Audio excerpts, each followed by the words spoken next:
لیکن ہوا اس کے برعکس. کیا ہوا کہ چینل 24 مین سٹریم میڈیا کے اوپر ایک جلوس کی کوریج کرتے کرتے نوبت یہاں تک پہنچ گئی کہ لائیو سارے پاکستان میں یہ مناظر دکھائے گئے کہ ایک بندہ بد دعا کر رہا ہے اور معاذ اللہ الفاظ کیا کہہ رہا ہے امیر معاویہ کے اوپر اور سیدنا ابو سفیان کے اوپر لعنت ہو معاذ اللہ.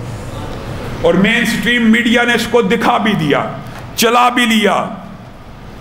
آپ کے سامنے ایک سادہ سا سوال ہے کہ جو بندہ گالی دے, توہین کرے, لعنتیں ڈالے, تبرہ کرے, برا بلا کرے, برا بلا کہے, وہ بندہ فرقہ وریت اور انتشار پھیلا رہا ہے کہ وہ افراد جو آپ کے سامنے صرف یہ مطالبہ رکھتے ہیں, جو گالی دینے والا ہے, جو توہین کرنے والا ہے, جو لعنتیں ڈالنے والا ہے, جو تبرہ کرنے والا ہے, خدا را ان کو پکڑا جائے, ان کو روکا جائے, قانون حرکت میں آئے. یعنی ایک عام شہری عمرانی معاہدات کے تحت بھی کسی معاشرے کے اندر کا جب کوئی شہری یہ مطالبہ کرتا ہے کہ قانون حرکت میں آئے, اس کو قانون کا محافظ سمجھا جاتا ہے.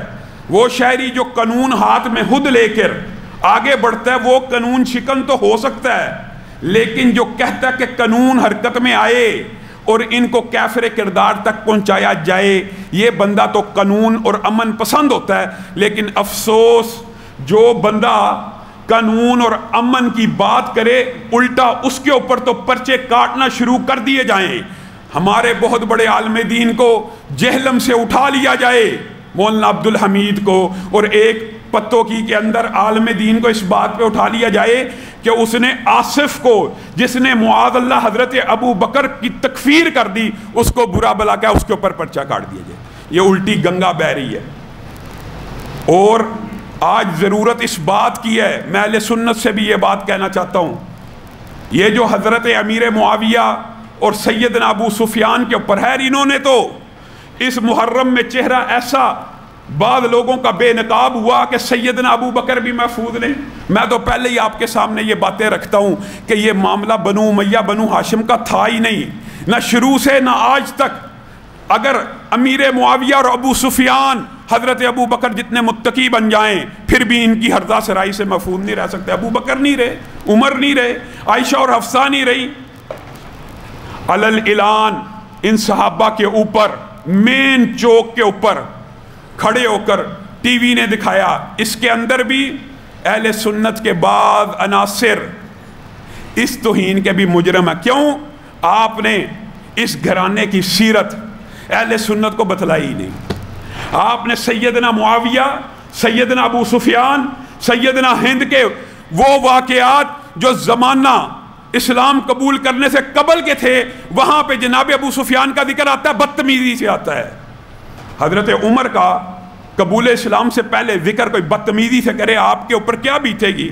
جناب خالد ابن ولید جنہوں نے غزوہ احد کے اندر مسلمانوں کو بھاری نقصان پہنچایا, ان کا نام بھی عزت اور احترام سے زمانہ جاہلیت کے دور میں بھی لیا جاتا ہے. لیکن سیدنا ابو سفیان ایسے ہیں کہ جن کا نام اسلام قبول کر لینے کے بعد بھی بعض اہل سنت نے, اور بعض اب کیا بات کہی جائے, جہلم میں بیٹھا ہوا ایک شخص ہے, ہر وقت اس کی تان و تشنیع اس خاندان کے اوپر.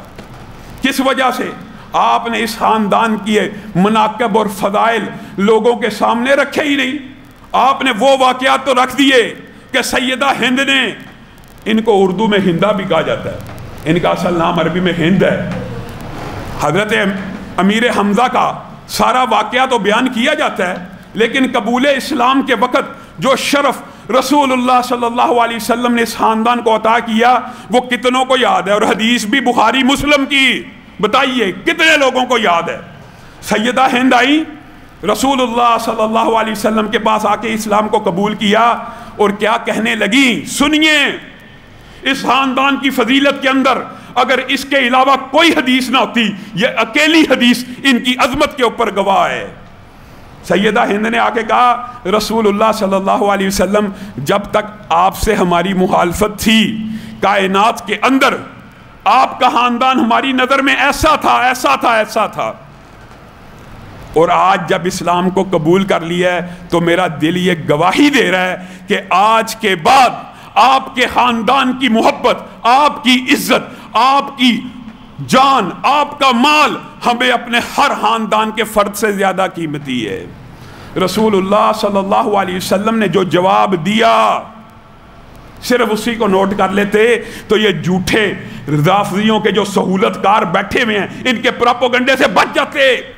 رسول اللہ صلی اللہ علیہ وسلم نے کہا قسم ہے میں محمد صلی اللہ علیہ وسلم کے رب کی، محمد صلی اللہ علیہ وسلم اپنے رب کی قسم کھا کے کہہ رہے ہیں کہ جو ہندا تو نے کہا یہی بات میرے دل میں ہے کہ جیسے تیرے نزدیک سب سے فلاں فلاں خاندان پہلے میرا تھا، یہی میرے دل کی کیفیت تھی تیرے خاندان کے بارے میں، لیکن آج تم نے اسلام قبول کر لیا۔ لوگوں، نبیوں کا یہ مقام ہوتا ہے کہ وہ دشمنیاں پالیں کہ جب ان کے اوپر کوئی اسلام کو لے آئے، ایمان کو لے آئے، تو پھر رسول اللہ نے کہا آج کے بعد جو الفاظ تو نے میرے خاندان کے بارے میں کہے ہیں یہی الفاظ میرے ہیں کہ تیرے خاندان سے بڑھ کر مجھے نہ کوئی پسند ہے نہ کوئی محبوب ہے۔ بتائیے، رسول اللہ نے اعلان کیا جو ابو سفیان کے گھر میں داخل ہو گیا اس کو امان دی جائے گی، اور پاکستان جو محمد عربی صلی اللہ علیہ وسلم کے نام پہ بنا وہیں پہ ابو سفیان کو امان نہیں، جس کے گھر کو دار الامان کہا گیا آج اس کو اور اس کے بیٹے کو پاکستان کے چوکوں چراہوں میں لائیو ٹیلی کاسٹ کر کے بدبخت گالیاں دیں۔ سیدنا معاویہ کی جو فضائل ہیں، مناقب ہیں، اس کے علاوہ بھی ہیں۔ جناب ہند کو یہ بھی بات یاد رکھیے، تاریخ میں مستند روایات سے یہ بات آتی ہے، آپ کو ایک کاہن نے کہا تھا تیرے گھر میں ایک عظیم الشان بادشاہ پیدا ہوگا اور اس کا نام معاویہ ہوگا۔